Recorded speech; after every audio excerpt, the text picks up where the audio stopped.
हेमंत घई को फॉलो करें @हेमंत_घई। नीरज वाजपेयी को फॉलो करें @नीरज CNBC।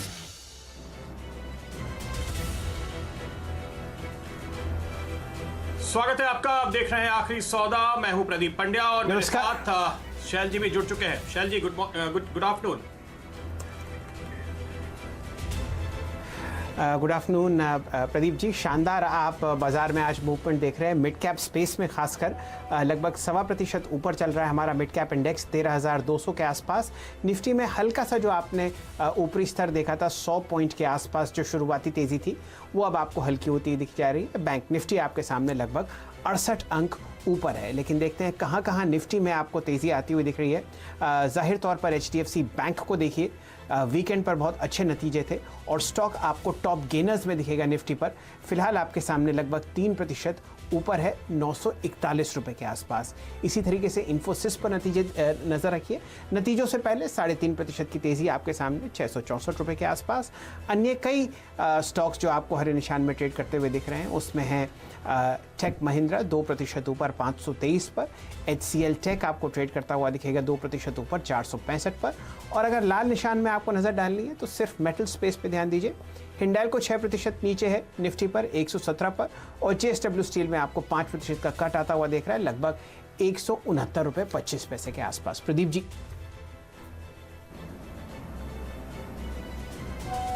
बिल्कुल। तो आज ये बाजार में अगर आप देखें, इंडेक्स भले ही थोड़ा बहुत ठंडे हो रहे हो लेकिन उसका असर पूरे बाजार के मूड पे कहीं से भी नहीं है। और वजह यह है कि आपने पिछले सेशन में बहुत तेज़ी देखी। आज हम ऊपर खुले तो उसके बाद थोड़ा सा कूल ऑफ दिन में आपको देखने को मिलता है, लेकिन बाइंग सपोर्ट काफ़ी तगड़ा है। ऐसे में आपको क्या करना चाहिए, आज भी हम आपको ढेरों शानदार ट्रेडिंग कॉल्स देने ही वाले हैं।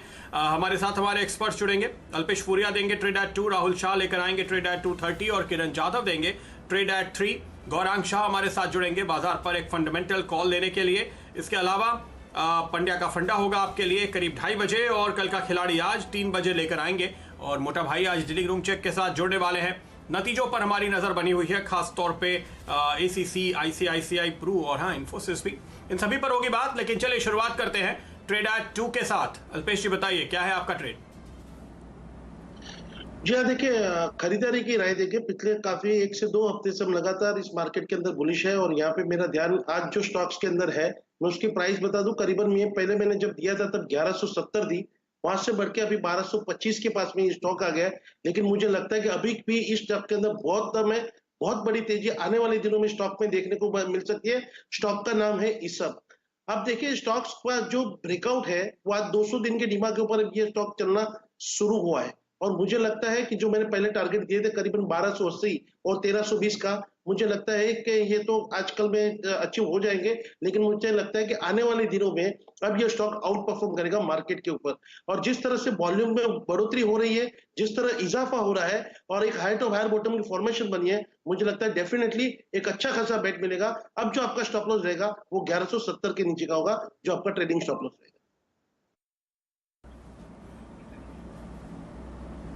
ओके, तो ये वो स्टॉक ईसब इंडिया जहां पर आप दे रहे हैं खरीदारी की राय इस समय। और जो मैं देख पा रहा हूं हमारे बात करते करते इसने करीब 1287 तक के हाईज छुए हैं। तो तेजी में है आज ये स्टॉक। और अगर आज आप यहां पर इसका एक्शन देखें तो इसने 200 दिन के मूविंग एवरेज को भी पार किया है। तो यह है आज का ट्रेड एट 2। आगे कुछ और स्टॉक्स पे नजरें लगातार बनी हुई हैं और हम आपको एक के बाद एक ऐसे ही शानदार ट्रेडिंग कॉल्स और देने वाले हैं। लेकिन पहले आपको बता दें आज की एक अहम खबर। देश के पहले कोविड हॉस्पिटल के बाद रिलायंस ने एक और बड़ी पहल की है और वो है रिलायंस फाउंडेशन ने मिशन अन्न सेवा की शुरुआत की है, जिसका मकसद लॉकडाउन से परेशान जरूरतमंदों को खाना खिलाना है। 3 करोड़ लोगों को मुफ्त खाना खिलाने का लक्ष्य है। यह दुनिया में किसी भी कॉर्पोरेट द्वारा चलने वाला सबसे बड़ा मुफ्त भोजन मिशन है। रिलायंस फाउंडेशन की चेयरपर्सन नीता अंबानी का कहना है कि अब तक 2 करोड़ लोगों को खाना खिलाया जा चुका है। My dear members of the Reliance family, Namaskar. I hope all of you and your families are safe and healthy. For Mukesh and me, it is our top priority to ensure that each one of you and your loved ones in your families are safe, protected and COVID-free. COVID-19 is an unprecedented pandemic for the world for India and humanity. As India enters an extended period of lockdown, our hearts go out to all those Indians who depend on daily wages for the next meal. They too are members of our Parivar, our Bharat Parivar. That is why at Reliance Foundation we have launched Mission Anna Seva, our pledge to feed needy Indians. In our culture, Annadan is Mahadan. Upanishads teach us that food itself is Brahma. Through Mission Anna Seva, we will provide over 3 crore meals to marginalized communities and frontline workers across our nation. This will be the largest meal distribution program ever undertaken by a corporate foundation anywhere in the world.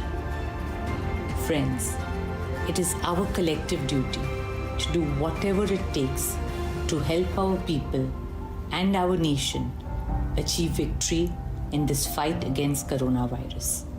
In partnership with BMC, Reliance has set up India's first 100-bed exclusive COVID-19 hospital in Mumbai in just 2 weeks. I'm pleased to share with you that we are now expanding this facility to a capacity of 250 beds. We will produce 1 lakh masks and 100,000 PPEs daily for health workers and caregivers across India. Reliance is also providing free fuel to emergency vehicles to help ensure COVID-19 patients quickly get the medical care they require. In this hour of need, our colleagues at Reliance Retail are working overtime to provide essential supplies daily to millions of Indians via stores and home deliveries to more than 200 cities. And Jio is providing uninterrupted, reliable digital connectivity to 40 crore individuals and thousands of organizations through its work from home, study from home, and health from home solutions. Reliance Foundation has donated 535 crore rupees to various relief funds, including the PM CARES Fund. Mukesh and I wish to salute the incredible dedication and service-mindedness of all our Reliance family who have stood as one. They are the beating heart of the Reliance institution. A special mention and gratitude for all our doctors, nurses and staff of Sir H.N. Reliance Foundation Hospital, our colleagues at Reliance Retail, back-end and front-end, and the entire team at Jio. All of you have made us proud. You are the true heroes and warriors in this battle against COVID-19. Friends, whenever India is faced with an adversity, our people have always defeated it with unity and determination. This crisis will be no different. Corona हारेगा, India जीतेगा. Stay safe. God bless. Jai Hind.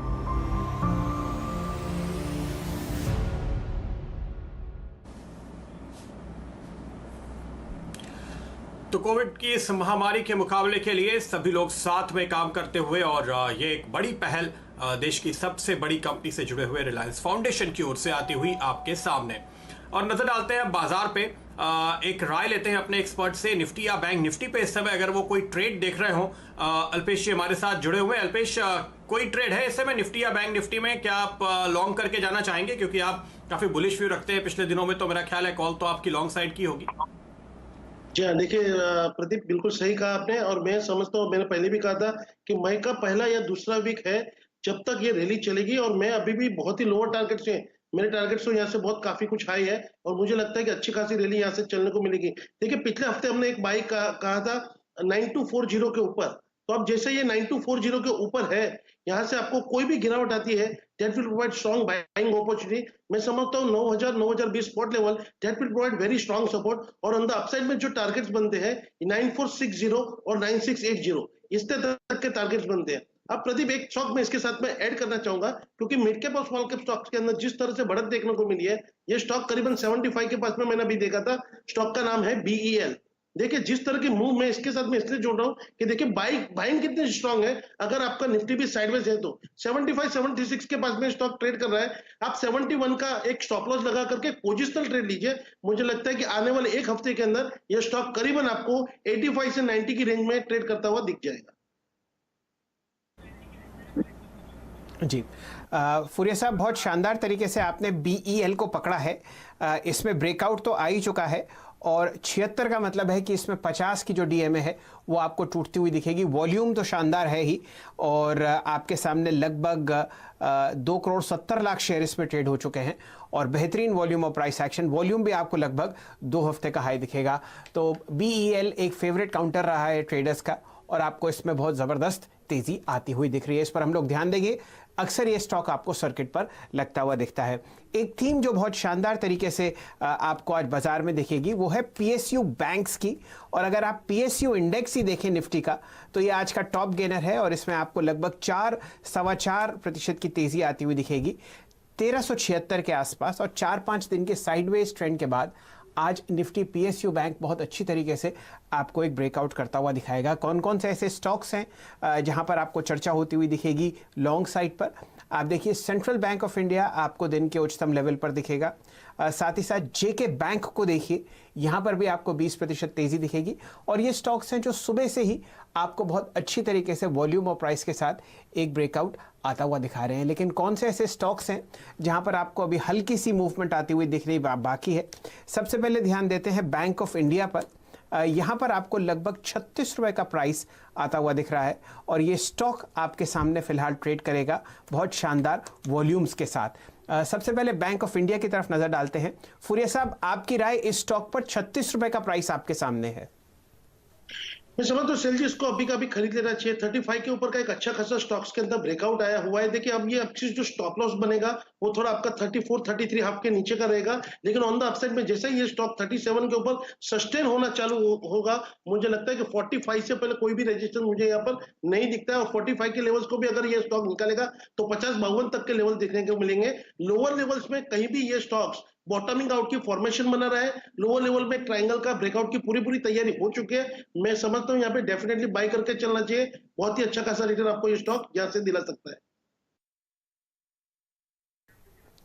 Pradeep ji, आपको लाते हैं conversation में। ऐसा क्या हो रहा है इन स्टॉक्स में जहां पर आज एक इतना शानदार ब्रेकआउट और वॉल्यूम एक्शन आपको देखने को मिल रहा है? कोई भी आप PSU स्टॉक उठा लीजिए बैंकिंग क्षेत्र में, वहां पर आपको शानदार रैली आती हुई दिख रही है। 2-3 नाम मैंने पहले लिए और अब आप देखिए बैंक ऑफ इंडिया में हमने हाई देखा था लगभग 80 का।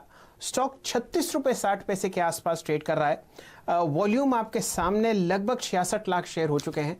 कोई इसमें कारण जो RBI के फेरबदल हुए हैं पिछले हफ्ते, शायद उस वजह से रैली आई हो? हाँ जी हाँ, देखिए शैल जी, सबसे पहली बात तो यह है कि जहाँ प्राइवेट सेक्टर बैंक्स में हमने सेलेक्टिवली बाइंग देखी, PSU बैंक्स बिल्कुल चले नहीं थे, तो अब वहाँ पर आपको एक जाहिर तौर पे कैचअप रैली देखने को मिल रही है। लेकिन 2 बातें हैं जो RBI ने कदम उठाए उससे सामने आती हुई। एक तो इनको जो मोरेटोरियम का फायदा मिलेगा, NPA डिक्लेयर नहीं करने होंगे, तो इफेक्टिवली 60 दिन के ही NPA बाहर आएंगे। उस लिहाज से आपको इस क्वार्टर में एक रिलीफ अक्रॉस द बोर्ड देखने को मिलेगी। तो ये एक फैक्टर आप देख सकते हैं। पिछले कुछ क्वार्टर्स के दौरान ऑलरेडी हमने थोड़ी सी रफ्तार वहाँ कम होते हुए देखी थी। लेकिन इसके साथ साथ जो एक और अहम ड्राइवर मुझे यहाँ पे दिखाई देता है वो है दरअसल बॉन्ड यील्ड्स का, क्योंकि यील्ड्स में हम नरमी आते हुए देख रहे हैं और जो एक संकेत हमें मिल रहे हैं कि शुक्रवार के दिन जो सरकारी बॉन्ड्स का ऑक्शन हुआ उसमें 4 गुना बोलियां लगी। ये थोड़ा सा सरप्राइजिंग था क्योंकि मार्केट ये मान के चल रहा था कि बहुत ज़्यादा बिडिंग नहीं होगी, बहुत डिमांड नहीं आएगी। लेकिन इतनी ज़्यादा बोलियां लगने के पीछे ये कहा जा रहा है कि दरअसल आरबीआई ने कुछ प्राइमरी डीलर से कहा कि आप खरीदारी कीजिए, और शायद आरबीआई ने इनडायरेक्टली फंडिंग की उनकी। तो इसका मतलब यह है कि बॉन्ड यील्ड्स को कंट्रोल में रखने के लिए अब आरबीआई खुलकर सामने आ रहा है, और जो हम मोनेटाइजेशन की बात कर रहे थे वो देखने को मिलेगी। तो उसका पूरा फायदा इन कंपनीज को होगा, क्योंकि इनके पास बड़ी तादाद में इनके बैलेंस शीट का जो 30-35-40% तक बॉन्ड्स में पड़ा हुआ है, वहां पर इनको एप्रिसिएशन देखने को मिलेगा, और उसके लिए आप ये खरीदारी फिलहाल आते हुए देख रहे हैं। इसके अलावा कोई और मदद क्या सरकार की ओर से इन बैंकों को मिलने वाली है, ऐसा कोई अपडेट नहीं है। पर मुझे जो की ड्राइवर दिख रहे हैं वो यही दो चीजें हैं जिन पर इस वक्त मेरी नजर है। और आपने जिस तरह से बताया, बैंक ऑफ इंडिया एक बहुत ही शानदार मूव दिखाता हुआ, और मुझे बैंक ऑफ बड़ौदा में और स्टेट बैंक ऑफ इंडिया में ऐसे ही मूव का अभी इंतजार है। शैल जी जी प्रदीप जी, साथ ही साथ आप देखिए कुछ समय पहले जो हमने वॉल्यूम देखी थी बैंक ऑफ इंडिया में, वो अब बहुत ज़बरदस्त तरीके से बढ़ती हुई दिखेगी। आपके सामने जो प्राइस और वॉल्यूम फिलहाल बैंक ऑफ इंडिया में आता हुआ दिख रहा है, वो आपको दिख रहा है 7.8 करोड़ शेयर ट्रेड हो चुके हैं, जो कि 20 दिन की एवरेज 1 करोड़ 70 लाख से लगभग 7-8 गुना ज़्यादा हैं। तो ये वॉल्यूम और प्राइस एक्शन आपको बहुत अच्छी तरीके से दिख रहा है। डायरेक्टर साहब, इस पर एक ब्रेकआउट की मुहर लगाइए, और साथ ही साथ एक दो और स्टॉक्स पे स्पेस में ध्यान देते हैं। कैनरा बैंक देखिए 93 रुपये 50 पैसे चल रहा है, और वॉल्यूम जो आप फिलहाल देख रहे हैं लगभग 1 करोड़ 83 लाख शेयर, वो कल के वॉल्यूम से ऑलरेडी ऊपर है, और 20 दिन के वॉल्यूम से 80% ज़्यादा है। एग्जैक्टली वही हाल जो आप bank of India, union bank, UCO bank और खासकर JNK बैंक में देख रहे हैं, वही आपको कैनरा बैंक में आता हुआ दिख रहा है। तो पोस्ट मर्जर ये जो 4 बैंक्स बने हैं बड़े, वहां पर आपको आज बहुत बेहतरीन वॉल्यूम और प्राइस एक्शन आता हुआ दिख रहा है। आपकी राय फूरिया साहब, कैनरा बैंक पर फिलहाल 93 रुपये 60 पैसे का प्राइस है, और वॉल्यूम है लगभग 1 करोड़ 84 लाख शेयर। 87 का स्टॉप लॉस लगा करके आप इसे अभी के अभी बाय कर सकते हैं। ऑन द अपसाइड जैसे ये 95 के ऊपर निकलना शुरू हो जाएगा, वॉल्यूम में आप देखिए इजाफा आपको डेफिनेटली देखने को मिलेगा, पार्टिसिपेंट बढ़ जाएगा। पहला पड़ाव, पहली मूव, जो पहला टारगेट बनेगा वो करीबन 105 का है। 105 को निकालते इसने जो बैरिज गैप जो छोड़ा है 115 तक का, उसको ये फिल करने की पूरी चेष्टा करेगा। तो मैं समझता हूं जब तक ये स्टॉक 87 के नीचे नहीं जाता है, डेफिनेटली आपको स्टॉक के अंदर बाय करके चलना चाहिए। चलिए, ये राय आपको मिल रही है कैनरा बैंक पर। इस पे 10% का सर्किट है मेरे ख्याल से इनिशियल, लगभग 95 रुपए के आसपास। तो देखते हैं ये उसको लगाता ही नहीं लगाता। लेकिन बैंक ऑफ इंडिया में आपने शानदार रैली देखी है, और साथ ही साथ पूरे PSU बास्केट बैंकिंग में आपको बहुत अच्छी तरीके से चहकता हुआ दिखेगा। प्रदीप जी बताइए, आपको और देखने को क्या मिल रहा है? जी हाँ, तो बहुत ही शानदार मूव इन सरकारी बैंकों में, और इस पे नजरें बनाए रखेंगे। मुझे पूरा भरोसा है कि अगले 1-1.5 घंटे में हम और कुछ बैंक्स में भी ब्रेकआउट देखेंगे। हालांकि अब इनकी तादाद कम हो गई है मर्जर्स की वजह से। हमारे कई फेवरेट स्टॉक्स हुआ करते थे जो अब नहीं है, दूसरे बैंकों में मर्ज हो चुके हैं, लेकिन इन पे नजर है। पर चलिए मैं आपको बताता हूं मेरा आज का पंड्या का फंडा स्टॉक।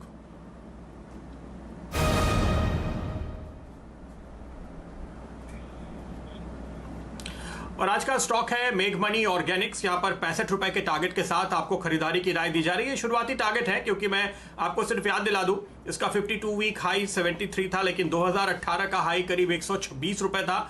तो यहां पर अभी आपको तेजी शुरू होती हुई दरअसल नजर आ रही है। आज ही ये अपने बुक वैल्यू से ऊपर निकला है, बुक वैल्यू के आसपास या डिस्काउंट पे ट्रेड करता हुआ नजर आ रहा था अब तक ये स्टॉक। और अब इसने जो ये तेजी पकड़ी है, आप देखिए पूरे केमिकल सेक्टर में आप एक रीडेटिंग होते हुए देख रहे हैं, वो अपनी जगह है। लेकिन इस स्टॉक पे नजर पड़ने की जो खास बात है, एक तो ये अभी भी अपने हाई से काफी नीचे है, दूसरे 4.5-5 के आसपास के पी पे चल रहा है, तो वैल्यूएशन के लिहाज से अच्छा है। तीसरे, अगर आप देखें तो पिछले 3 सालों में इसका कारोबार करीब 50% बढ़ा है, तो एक अच्छी ग्रोथ वाला स्टॉक है। इसने कई सारी अपनी कैपेसिटीज को बढ़ाया पिछले दिनों में, और 2019 के कैलेंडर ईयर में कई सारे प्लांट इनके ऑन स्ट्रीम आए, जिसके चलते एक तो बड़ा कैपेक्स पूरा हो गया, और दूसरे इसके चलते जो एडिशनल प्रोडक्शन आ रहा है उसकी वजह से ये इस समय डिमांड को पूरा करने में काफी सक्षम है, काफी अच्छी स्थिति में है। इनका जो फोकस है, सबसे बड़े जो ये सप्लाई करते हैं वो एग्रोकेमिकल और फार्मास्यूटिकल को करते हैं। तो आप देखिए कि आज की तारीख में जब सारे कारोबार बंद हैं तो चल क्या रहा है, एग्रो केमिकल और एग्रो प्रोडक्ट्स के लिए छूट दे दी गई है पूरे देश में। आज से उसको और थोड़ा बढ़ाया जा रहा है। और दूसरे फार्मा तो हम देख ही रहे हैं कि एक ऐसा सेक्टर है जो जबरदस्त डिमांड में है और वहां तो एक आप नई तेजी बनते हुए देख रहे हैं। इसके अलावा ये कंपनी जो है पेंट कंपनीज और प्लास्टिक कंपनीज को भी पिगमेंट सप्लाई करती है। और यहां भी अगर आप देखें तो हमने घर बनाने के काम में आने वाली तमाम चीज़ों में एक रीरेटिंग देखी है। पेंट्स में भी आपने एक तेजी आते हुए देखी है। पेंट और प्लास्टिक दोनों इंडस्ट्रीज के लिए एक दूसरा बड़ा बूस्टर आ गया है, जिसके चलते वहां से डिमांड बढ़ेगी ऐसा लगता है, वो है कच्चे तेल का। तो इनके जो क्लाइंट्स हैं उनके कारोबार अगर आपको बढ़ते हुए नजर आ रहे हैं, उसका फायदा जाहिर है कि इस कंपनी को मिलेगा और ऐसे में जो बढ़ी हुई कैपेसिटी है उसका ये बेहतर इस्तेमाल करेंगे। और जब ऐसा होता है तो कंपनी को एक ऑपरेटिंग लेवरेज भी मिलता है और वहां पर मार्जिन में आप एक्सपेंशन देखते हैं। तो ये आउटलुक उन एनालिस्ट की ओर से जो इसको करीब से ट्रैक करते हैं मिलता हुआ नजर आ रहा है। तो यही वजह है कि खरीदारी की राय आज यहाँ पर आपके लिए बन रही है। फिलहाल आपको तकरीबन 15-16% ऊपर ये स्टॉक दिखाई दे रहा है। आज तो खैर ये 20% के सर्किट लिमिट वाला स्टॉक है और इस सेक्टर में कई सारे स्टॉक्स थे, लेकिन ढूंढ करके हमने इसको निकाला क्योंकि यहाँ पर 20% की लिमिट थी, ताकि आपके लिए बेहतरीन मौके बने रहें। और यहाँ पर अभी भी ऊपर जाने के लिए वैल्यूएशन के लिहाज से काफी बेहतरीन मौके नजर आते हैं। चलिए एक राय लेते हैं अपने एक्सपर्ट्स की। अल्पेश जी, आप क्या देखते हैं चार्ट्स पे? इमीडिएट टारगेट तो मैं 65 के बता रहा हूं, जो ज्यादा दूर नहीं है। आपको क्या दिखता है? उसने 20% की जगह प्रदीप लगता है मेरे लिए थोड़ा वेट किया है, तो मेरे लिए भी थोड़ी जगह रखी है। देखिए, मैं समझता हूं कि स्टॉक यहाँ पे 32 एक बहुत ही स्ट्रॉन्ग सपोर्ट है अगर आप मंथली चार्ट को फॉलो करें तो। और वहीं से उसने 32 से 35 की रेंज का जो सपोर्ट है, वहीं से उसने आज ये ब्रेकआउट दिया है ऊपर की तरफ का। अब जो एक मेन पड़ा हुआ है, मैं यहाँ पे आपको क्यों बोल रहा हूँ ये आप समझ लीजिए। एक जो मेन पड़ा हुआ है ये 54 का है। जैसे ये स्टॉक्स 54 के ऊपर कंसिस्टेंट ब्रेकआउट देकर के चलना शुरू करेगा, क्लोजिंग देना शुरू करेगा, आप देखिए इसके अंदर पार्टिसिपेंट्स अपने आप बढ़ते जाएंगे। और जो मिनिमम टारगेट आ रहा है प्रदीप, यहां से मैं पोजीशन की बात कर रहा हूं, वो करीबन आ रहा है पहले 68 और उसके बाद में 75 तक के भी लेवल यहां पर स्टॉक के अंदर आपको देखने को मिल सकते हैं। आप उसकी मंथली कैंडल को देखेंगे तो इतने बड़े करेक्शन के बाद में ये पूरे मंथ में अभी जो कंडीशन है ये प्योरली एक मोरोबुजू की है। ये इटसेल्फ दिखा रही है इतनी बड़ी बॉडी में कि आपको जो लोअर लेवल्स में इसमें काफी कुछ बाइंग हुई है और डेफिनेटली आते आते दिनों में ये स्टॉक्स मार्केट को आउट परफॉर्म कर सकता है, शायद से सेक्टर को भी आउट परफॉर्म कर सकता है, क्योंकि स्टॉक्स बहुत ही छोटा सा है, लेकिन मुझे लगता है कि रिटर्न बहुत बड़े आपको यहां से दे करके जाएगा। बिल्कुल, तो आप कह रहे हैं 54 के ऊपर डिसाइसिव ब्रेकआउट होगा, तो हम देखेंगे उसके ऊपर आपको ये स्टॉक टिकता और क्लोज होता हुआ आज नजर आए। इस स्टॉक पे अगर आप वॉल्यूम्स देखें, देखिए बहुत ही अच्छा खासा लिक्विड स्टॉक है, यहाँ पर काफी तगड़े वॉल्यूम होते हैं। आज आप यहाँ पर करीब 47 लाख शेयर्स का वॉल्यूम देख रहे हैं, जो कि इसके पहले दिसंबर में देखा गया था। तो इस साल का 2020 के कैलेंडर का सबसे हाईएस्ट वॉल्यूम, और उसके साथ इस शेयर ने आज ही एक दिन में 50 दिन और 200 दिन के मूविंग एवरेजेस को पार किया है। तो ये एक रफ इंडिकेटर्स जो मैं देख पा रहा हूं उन पर मेरी नजर है और उस पर मैंने आपको ये राय दी। तो चलिए, मेक मनी ऑर्गेनिक्स है आज का स्टॉक इस वक्त जिस पर आपकी नजर होनी चाहिए। किरण जाधव भी हमारे साथ जुड़ चुके हैं, डायरेक्टर साहब बता रहे हैं। किरण जी, आपकी नजर हो इस स्टॉक पे तो आप बताइए आपके टारगेट्स क्या बनते हैं? नहीं, राहुल शाह साहब माफ कीजिए, हमारे साथ जुड़े हुए हैं। राहुल, आप नजर रखते हैं क्या? नहीं, मैं मेक मनी ऑर्गेनिक्स में मैं ट्रैक नहीं करता हूं, तो मैं आपको कुछ इसके बारे में कुछ नहीं बता पाऊंगा। बिल्कुल, तो आपकी नजर ज्यादातर वायदा कारोबार वाले स्टॉक्स पर होती है, इसलिए आप कह रहे हैं ये बात ठीक है। चलिए बात करते हैं उन शेयरों की जहां पर इस समय अच्छी खरीदारी देखने को मिल रही है, बड़े दिग्गज स्टॉक्स वायदा कारोबार के लिहाज से। और जिस स्टॉक पर इस समय मेरी नजर है वो है टाटा मोटर्स। राहुल, इसमें आप देखिए सुबह टाटा मोटर्स डीवीआर में अच्छी खरीदारी दिख रही थी और अब आपको टाटा मोटर्स में आज जो कैश मार्केट के आंकड़े मैं देख पा रहा हूं, करीब 70% वॉल्यूम ज्यादा है यहाँ पर जो औसत वॉल्यूम होता है उसके मुकाबले में, और ये स्टॉक 6% की तेजी दिखा रहा है। एक लॉन्ग करके जाएंगे आप? डेफिनेटली प्रदीप जी, इसको लॉन्ग करके जाऊंगा। मैंने देखा है कि लास्ट एंटायर वीक में हमने देखा कि ऑटो स्टॉक्स ने अच्छी खासी बढ़ोतरी देखी नहीं लोअर लेवल्स पे, तो टाटा मोटर्स मेरे ख्याल से आज अच्छे खासे लॉन्ग बिल्टअप भी देखने को मिला है। और आपने राइटली पॉइंट आउट किया कि उसके अंदर अच्छे वॉल्यूम्स भी देखने को मिले हैं। तो मैं मानता हूँ कि नियर टर्म में नियर टर्म स्टॉप लॉस 79 से हिसाब से लॉन्ग किया जा सकता है। रिस्क टू रिवॉर्ड काफी फेवरेबल हो सकता है। मुझे लगता है पहला टारगेट 86 तक का ये लक्ष्य आ सकता है टाटा मोटर्स के अंदर। ओके हालांकि ये जो आंकड़े आपके सामने आ रहे हैं ग्रुप होलसेल बिक्री के, बाजार को मोटे तौर पे इसका अंदाजा था, इसलिए इस खबर से इमीडिएट रिएक्शन आप नहीं देखेंगे जो गिरावट आ रही है, लेकिन दरअसल आप यहाँ पे खरीदारी होते हुए देख रहे हैं। इस समय की जो तस्वीर आप देख पा रहे हैं बाजार में, इस बीच 9,300 के लेवल निफ्टी ने फिर से पार कर लिए हैं। बैंक निफ्टी करीब 200-250 पॉइंट की तेजी के साथ ट्रेड करता हुआ नजर आ रहा है। एक राय कुछ दिग्गज स्टॉक्स पे ले लेते हैं, और एक और दिग्गज स्टॉक जो मुझे इस समय नजर आ रहा है वो है दरअसल इन्फोसिस, और साथ साथ इनफैक्ट सारे के सारे आईटी दिग्गजों में आप एक काफी अच्छी खरीदारी आते हुए देख रहे हैं। अल्पेश जी, इन्फोसिस नतीजों के पहले जबरदस्त तेजी दिखा रहा है, वॉल्यूम औसत के आसपास है, हालांकि क्या कॉल देंगे आप, क्या एक पोजीशन लेके जानी चाहिए? ठीक है प्रदीप, मैं समझ तो 630 के ऊपर इन्फोसिस पॉजिटिव है। जितना अपने आपको मेंटेन करेगा, सस्टेन करेगा, यहाँ पे आपको देखने को मिलेगी। जो पहला पड़ाव है, जो पहला रेजिस्टेंस है स्टॉक को, वो करीबन 675 से 680 की रेंज में है, लेकिन जैसे ही स्टॉक इस रेंज को निकालेगा, ऑन द अपसाइड में ये स्टॉक करीबन 695 से लेकर 720 तक की मूव को देने के लिए तैयार हो जाएगा। तो यहाँ पे मैं समझता हूँ कि 630 का स्टॉप लॉस रख के एक बारी के लिए आप इन्फोसिस में बाय कॉल दे सकते हैं, और अगर आपकी इजाजत हो मुझे एक हेवी स्टॉक के अंदर बाय कॉल देना है। एक और हेवी वेट जो आपकी नजर में है, बताइए।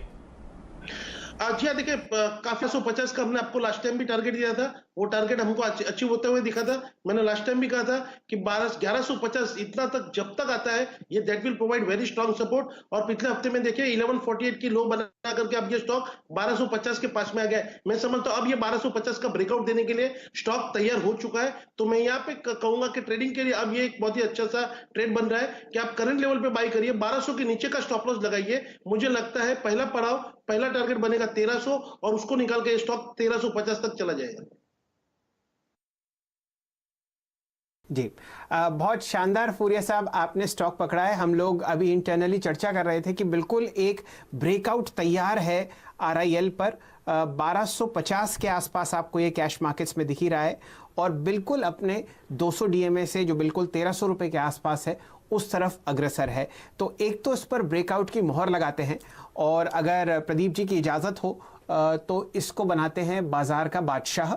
और दो और स्टॉक्स जहां पर आपको बहुत अच्छी तरीके से तेजी आती हुई दिख रही है, HDFC बैंक नतीजों के बाद उसको बनाते हैं रफ्तार का घोड़ा, और इन्फोसिस को नतीजों से पहले बनाएंगे हम निफ्टी का नवाब। तो ये बहुत ज़बरदस्त तरीके से तीनों दिग्गज स्टॉक्स जो निफ्टी के बहुत ही मजबूत स्तंभ हैं, वहां पर आपको बहुत अच्छी तेजी आती हुई दिख रही है। निफ्टी 62 पॉइंट ऊपर है। जब हम लोगों ने ये शो शुरू किया था तो आपके सामने सिर्फ 7 अंकों की तेजी थी। इसी तरीके से बैंक निफ्टी को देखिए, 1.3% ऊपर 272 अंकों की बढ़त के साथ 20,950 के आसपास। तो इन्फोसिस 4% ऊपर, 4 बजे आज नतीजे आएंगे। HDFC बैंक वीकेंड पर उन्होंने शानदार, और अब आपको RIL में तेजी और बढ़ती हुई दिखेगी। राहुल शाह साहब हैं हमारे साथ। राहुल जी, अगर आप रिलायंस इंडस्ट्रीज पर 1253 प्राइस स्टॉप लॉस से लॉन्ग किया जा सकता है। 1290 फर्स्ट टारगेट इजीली अचीव हो सकता है, और सेकंड 1320 तक ये स्टॉक जाने की गुंजाइश रखता है।